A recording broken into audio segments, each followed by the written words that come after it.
All right, we've already tested this. The sheriff will be up in a minute. I was just going to introduce everybody so everybody knows who they are as soon as we have everyone come in.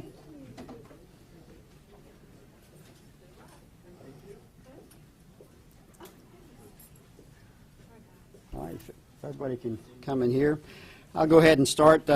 Speaking today will be several people, but certainly Sheriff Grady Judd, Attorney General Pam Bondi, Special Agent in charge of the Orlando office, Jeff Walsh, DEA Assistant Special Agent in charge, James DiCaprio.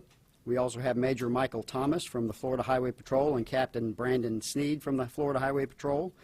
From the Hillsborough County Sheriff's Office, we have Captain Frank Losat, and we also, the statewide prosecutor, Nick Cox, is here. So the sheriff is going to speak, General Bondi will speak, and then others may or may not, depending on your questions.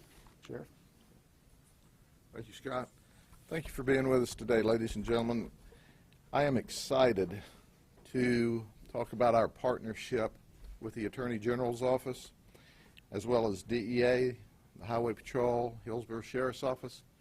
We work together to go after the people that are trying to spread poison to our children in and around this state.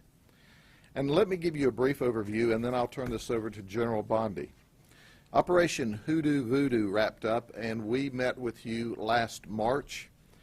And as a result, that was a HIDTA task force with the Sheriff's Office, DEA out of Orlando, obviously the Florida Attorney General, and the Lake County Sheriff's Office. At that time, we intercepted 44 pounds of meth. We arrested 13 suspects out of that seized thousands and thousands of dollars of drug money. In addition to that, we continued on with our investigation. Today, we're announcing, as we wrap up, Operation Deja Vu. It's kind of a family affair, and we have, as we've gone through these investigations, there is a common denominator here, that we have folks that are actively involved and continue to be actively involved in the narcotics trade that is based here. When you look at the work that's done only because of Nick Cox under the direction of General Bondi, we're able to take off all of these firearms. We took off in the two operations a total of 178 total firearms. We seized 74 pounds of meth, and we have charts here that shows the flow from Mexico to California to Atlanta, Texas, and ultimately in Florida. And in addition to that, we know that the street value, by the time this got on the street, was going to be about $3.2 million. Now, ladies and gentlemen, this Operation Deja Vu, when we rolled out of Hoodoo Voodoo, it started with one of the arrests that was selling 8 balls on the street. And our detectives, which simply are the very best in this business, roll that up until we dismantle this entire operation, an operation run by Christopher Trejo. We could not have been successful but for the assistance of the Florida Highway Patrol. During this investigation, it was important that some of these drugs be taken off outside of Polk County, outside of the immediate area, so not to have created a problem for us during this or put heat on this operation. Chris Trejo, we know, dealt between 5 and 10 pounds of meth a week. We know that during Operation Deja Vu, we arrested 22 suspects between March and April. We know that 4 of the 22 told us that they were receiving federal public assistance. Now, that's always near and dear to my heart, that we go to work every day and we work very hard. And while we're working to pay our taxes, both federal and state, then these folks get federal money and federal assistance and stay home and don't work and deal drugs. It drives me absolutely crazy. As a result of our work in this particular operation, beginning April 15th, our detectives served 9 search warrants, 7 in Polk County, 2 with the assistance of the Hillsborough Sheriff's Office. In this particular operation, we took 30 pounds of meth with a street value of approximately $1.3 million. We seized $92,000 in currency, and 72 of the 178 firearms that were seized were taken during this particular operation in just 2 days. Now, one gun that's of particular interest is a Uzi that we talk about. It's a gun where you just spray and you pray. It is a dangerous gun. It's what the drug dealers use to protect themselves from each other. There's one person that we're still looking for. It's Fernando Tejeda. Here's what's interesting. He ran out the back door into the swamps. And the last time we saw him, and we chased him all one night, and there was sighting of him the next day, he was in his boxer shorts as he sought to elude us. We still need to know where he is at this time. We have an organizational chart here, and it will show you everything from our major suppliers that were bringing it in to our street-level dealers and how it was getting to the street. Once again, I have to compliment all of the detectives that worked on this investigation, but quite frankly, none of this would have been possible except for the hard work and the support of the statewide prosecutor and General Bondi. I'm going to turn the podium over to the General at this time for her to further discuss this case with you and to tell you that none of these guns will be used to shoot citizens in our community by bad guys because we took them away from bad guys. This is a safer community today because all of these law enforcement agencies, federal, state, and local, work together as a team to create a force multiplier to put bad guys in jail, take drugs away that would ultimately be on the street in the hands of children. So with that, General, thank you for being with us. Thank you, Sheriff. And let me make it clear why our great state attorney for Polk County, Jerry Hill, is not involved in this case, because it's multi-jurisdiction. As you can see from the map, this crosses many counties within Florida. That's why my statewide prosecutor, Nick Cox, is involved in the case.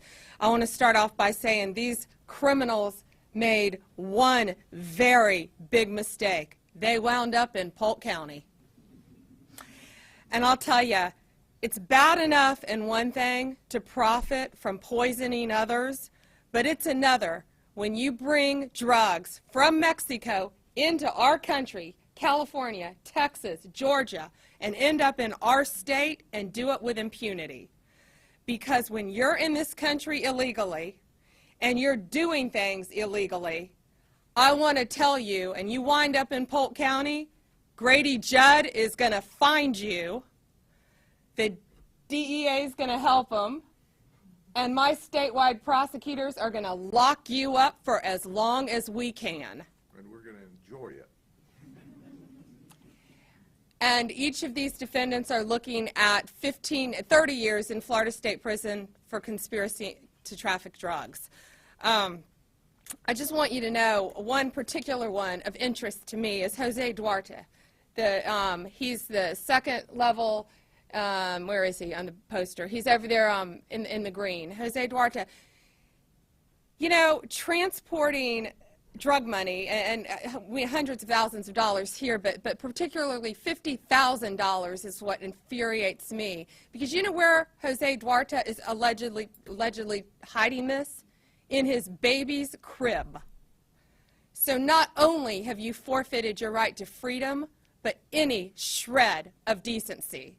With his wife, drug money he's being charged with, found in his baby's crib with his baby in it, 3 small children in the room. That's downright despicable. This is just one more example of why, as Americans, we cannot feel safe within our country until we secure our borders. Thank you.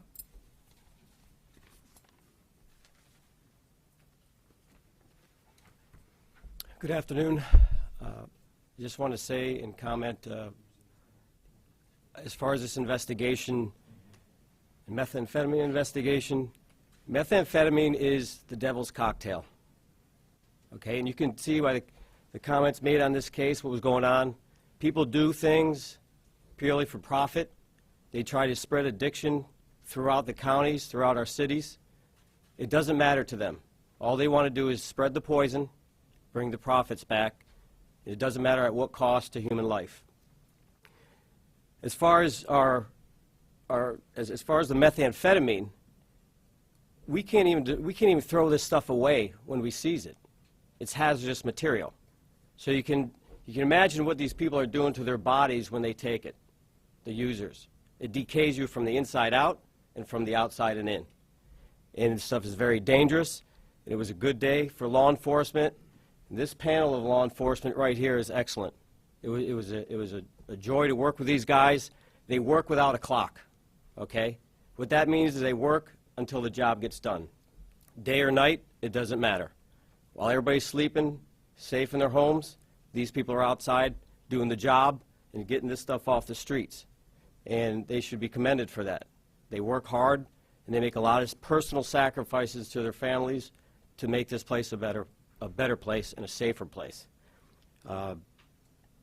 As far as these individuals moving this stuff, and you see it's coming up from Mexico, these methamphetamine labs are the size, about half to three-quarters the size of a Walmart, these super labs.